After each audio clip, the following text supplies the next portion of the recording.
We all know the story of Ebenezer Scrooge, right? But have you ever stopped to really think about how he made that incredible switch? From being literature's biggest miser to this icon of redemption? Well, Charles Dickens actually left us a perfect blueprint. And today, we're going to walk through it, using his own amazing words to see exactly how this legendary transformation gets started. Before any big change, there's always a before. And for Ebenezer Scrooge, that before is a world made of nothing but cold, hard cash, and honestly, total isolation. This is our starting point, the man completely frozen in his ways, just moments before a few ghosts are about to come in and just shatter his entire reality. Dickens doesn't just, tell us Scrooge is a mean guy. He makes us feel it right down to our bones. I mean, listen to these words: squeezing, wrenching, grasping. It's not just a list, it's practically a diagnosis. You can almost feel his greedy, cold hands just by reading it. And here it is. This is the central conflict of the entire story, laid out perfectly. For Scrooge, Christmas is just a bad entry on a balance sheet. But for his nephew, it's all about connection, about opening your heart. This is the battle we're about to watch play out. The cold, hard logic of money versus the genuine warmth of being human. Wow. And just when you think he can't get any worse, he says this: when two gentlemen come asking for a donation for the poor, this is his actual response. This is so much more than just being cheap. It's a philosophy that sees poor people as nothing more than a surplus. This is his absolute rock bottom. It really shows you just how huge of a mountain he has to climb. So, in any great story, the hero gets a call to adventure, some big event that just blows up their normal life. Well, Scrooge's call isn't some polite knock on the door. Oh no. It is a ghostly wail from beyond the grave, dragging the heavy, clanking chains of a life wasted on greed. Let's meet Jacob Marley. And Dickens builds this arrival with so much tension. It starts with something you could almost brush off, a weird face in the door knocker. But then, it gets worse. A single bell starts to ring, then all of them. Then you hear that heavy chain dragging closer and closer. By the time Marley's ghost literally walks through a locked door, Scrooge's cold, rational world is just completely falling apart at the seams. Now that chain isn't just a spooky prop. It's one of the most powerful metaphors in the whole book. Every single cash box, every ledger on that chain is a link that represents a greedy, selfish choice he made in life. It is the literal weight of a lifetime spent putting profit before people. And get this, Marley takes full responsibility. He doesn't blame anyone else. He says, "I made this chain myself." This is all about personal accountability. He is a living, or I guess a dead, warning sign for Scrooge.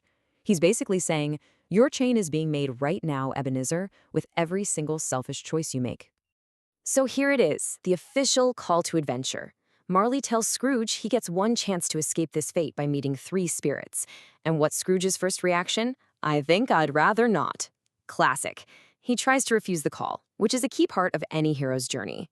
But for Scrooge, this isn't an invitation he can just RSVP no to. This is a journey he has to take. And so, we meet our first guide, the ghost of Christmas past. Think of this spirit as his first mentor. Its whole mission is to drag Scrooge back in time, not to punish him, but to force him to reconnect with the person he used to be, and to finally understand the choices that led him to this lonely, miserable present.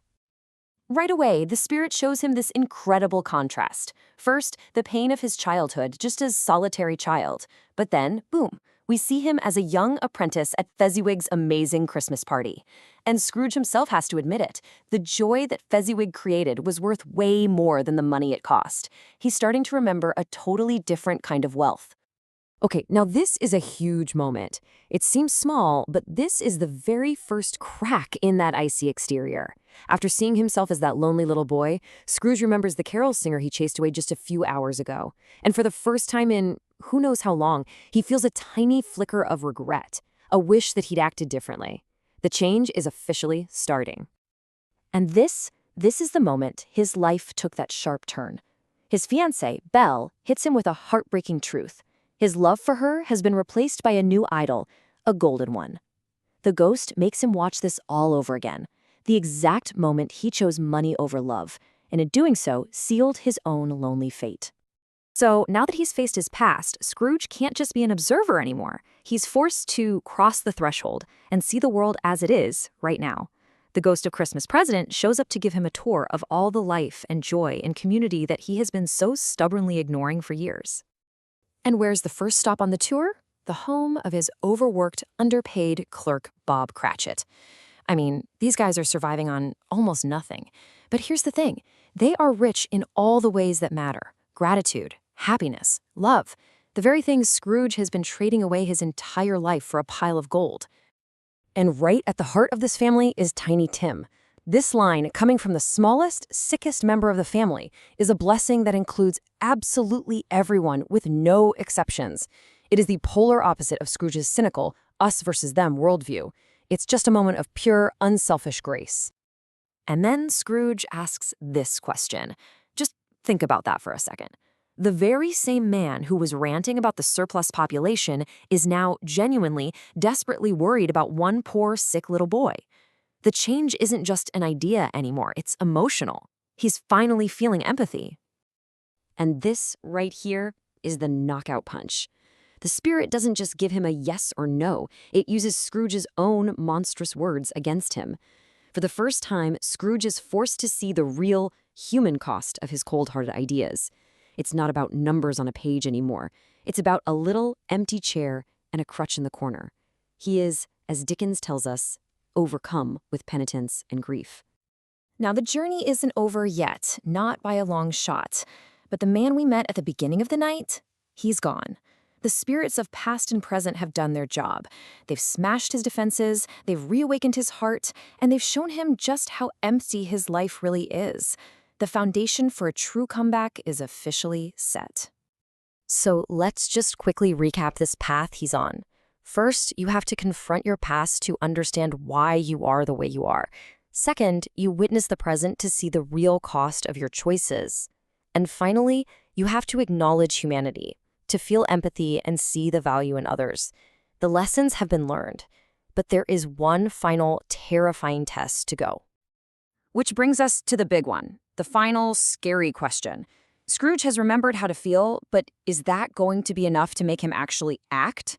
What on earth could the ghost of the future show him that could possibly complete this transformation?